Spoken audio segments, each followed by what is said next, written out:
皆さん、アッサロームライクン。この動画では、専門用語の意味を日本語とウズベク語で解説していきます。今回は、ワテさんにご協力していただきます。それではワテさん、よろしくお願いします。はい、よろしくお願いします。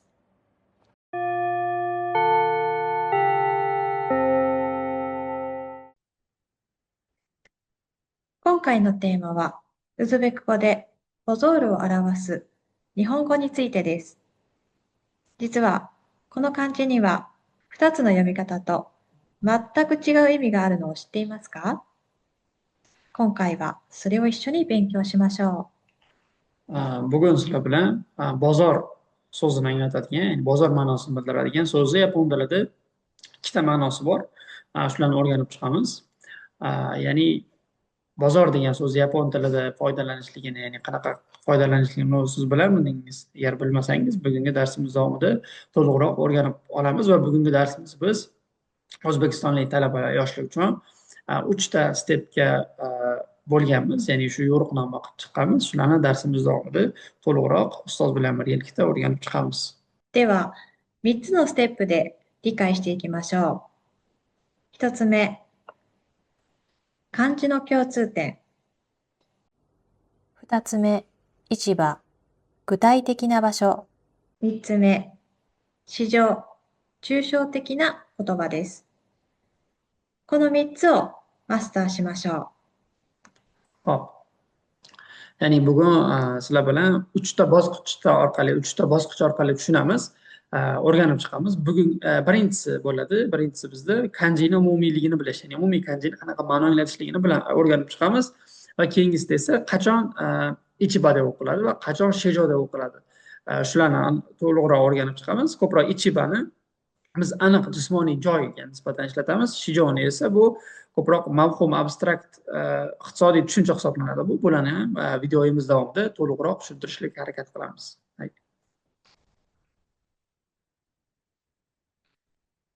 日本語でこの漢字を見たら、ウズベク語のボゾルだと思って安心してください。基本的な意味は同じです。ですが、日本語では読み方によって場所なのか、それとも仕組み、システムなのかが分かれます。ここがポイントです。Hop. Step 1da sizlar bilan birinchi bosqichligimizda bu kanjini, ya'ni ma'nosi, umumiy kanjini ma'noligi bilan o'rganamiz va buni o'zbek tilida bu kanji bozor deb o'qiladi va siz yapon tilida agar ushbu kanjini ko'radigan bo'lsangiz, avvalambor, ya'ni bozor deb o'ylashligingiz mumkin va asosiy ma'nosi ham bir xil hisoblanadi va bu kanjimizda asosan ikki xil ma'noga ega kanji hisoblanadi. Lekin yapon tilida o'qilishiga qarab u bozor jismoniy joymi yoki iqtisodiy tizimmi, o'shani farqlanadi. Ya'ni o'qilishiga qarab siz farqlab olar ekansiz. Bu shijo bo'ladigan bo'lsa, ya'ni bu boshqacha ma'no, ichiba bo'ladigan bo'lsa, bu boshqacha ma'no degan holatligini siz o'qilishiga qarab farqlab olar ekansiz. Hay. これは、ウズベク語で言うアニクベルジョイ、またはフィジックボゾル。つまり、目に見える具体的な場所のことです。例えば、タシュケントにあるチョルスやオロイバザール。あれはすべて日本語で市場と言います。Hop, asosan step 2ga keladigan bo'lsak, bitta nima bo'ladi? Ya'ni nima deydi? Asosan bu o'sha biz ko'zimiz bilan ko'radigan, ya'ni jismoniy joy hisoblanadi. Misol uchun nima desak bo'ladi? Biz har kuni xarid qilgani boradigan bozorlarimizni misol qilib keltirsak bo'ladi. Misol uchun bulardan qaysilarini misol qilib keltiramiz? Chorsu bozori yoki Oloy bozori bunga misol bo'laveradi. Yoki o'zingizni yashash joyligingizda bor bo'lgan qanaqadir, misol uchun oziq-ovqatni sotib olishlik uchun umumiy tez-tez borib turadigan bozoringiz, ya'ni bu nimadir sotib olishlik uchun o'shani ichiba deb aytiladi.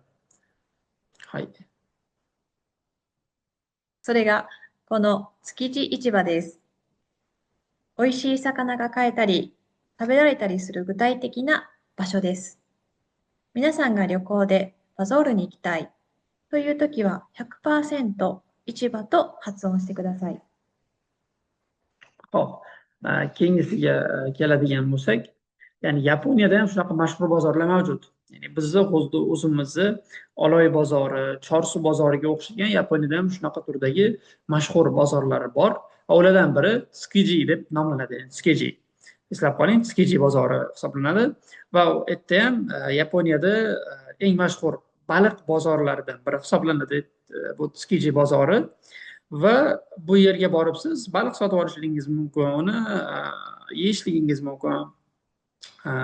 Bu shunaqa imkoniyatlar bor bo'lgan bozor anglatadi.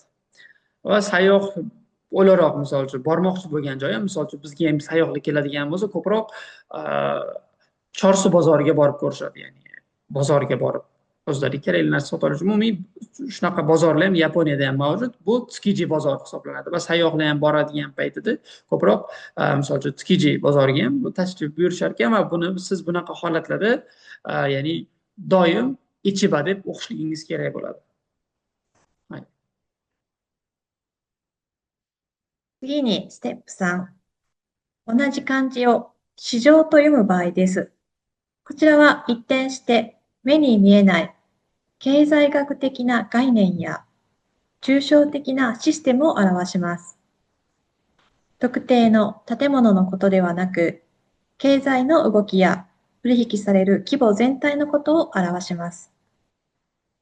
Hop, step 3da, 3-chi bosqichimizda endi sizlar bilan shijo deb qanaqa vaziyatlarda o'qiladi degan holatligini o'rganib chiqamiz. Ko'proq shijoda qanaqa paytlarda shijoda o'qiysizlar? Ko'z bilan ko'rinmaydi, ya'ni ko'zga ko'rinmaydigan bir iqtisodiy tushuncha hisoblanadi-da bu. Iqtisodiy tushuncha hisoblanadi. Ko'proq buni sizlar yangiliklarda yoki universitetlarda, universitet darsliklarida ishlatiladigan so'z hisoblanadi. Va bu talab va taklif shakllanadigan tizim deb aytilgan. Bu yerda 3-chisida shuni ustoz aytib ketdilar. では、市場の具体的な例を挙げます。一つ目は、労働市場。仕事を探す人と会社が出会うシステムです。二つ目は、株式市場。三つ目は、自動車市場。どれも具体的な一つの建物のことではないですね。だから、市場と読みます。Ya'ni biz yuqorida Ichibaga ham misollarni keltirib ko'rsatib o'tdik. Endi biz shijoga misollarni ko'radigan bo'lsak, ko'proq shijoda bizda ya'ni mehnat bozorligi, misol uchun ish qidirayotganlar bo'ladigan bo'lsa yoki ish izlayotgan bo'ladigan bo'lsa yoki bir kompaniyalar uchrashadigan joy hisoblanadi, tizim. Ya'ni keyingisi esa fond bozori hisoblanadi. Ya'ni bu nima desam bo'ladi? Ko'proq kompaniyalar, misol uchun aksiyalarni sotish va sotib olishlik uchun uchrashadigan joy hisoblanadi. Shunaqa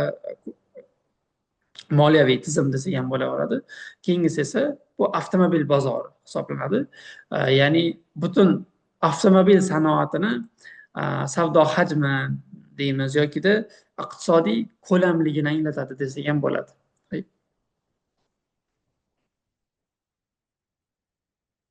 市場は具体的、物理的な場所。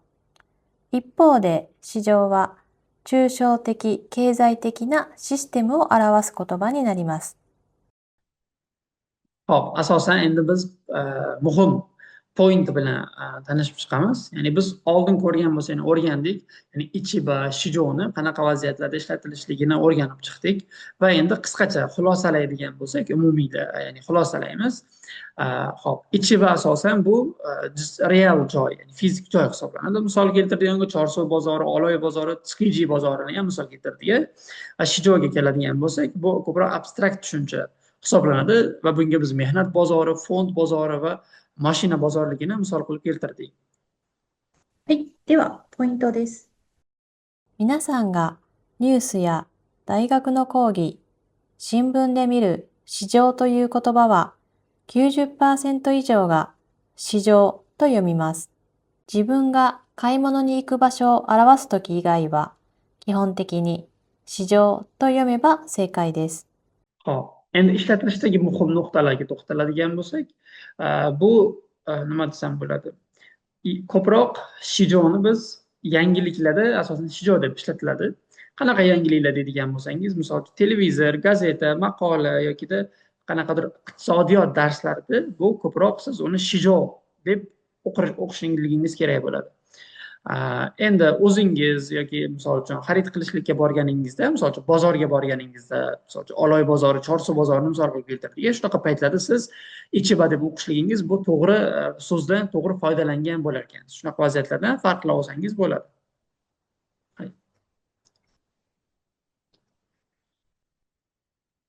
はい。これでレッスンは以上です。クリアになりましたか？ Hop, shu bilan darsligimiz o'z nihoyasiga yetdi. O'ylaymizki, shijo va ichibani to'g'ri ishlatilishligini tushundingiz degan umiddamiz. Savollaringiz bo'ladigan bo'lsa, albatta, yokida tushunmagan joyligingiz bo'ladigan bo'lsa, savollar qismiga albatta yozib qoldirsangiz bo'ladi. E'tiboringiz uchun kattakon rahmat. Rahmat. Sayonara. Sayonara.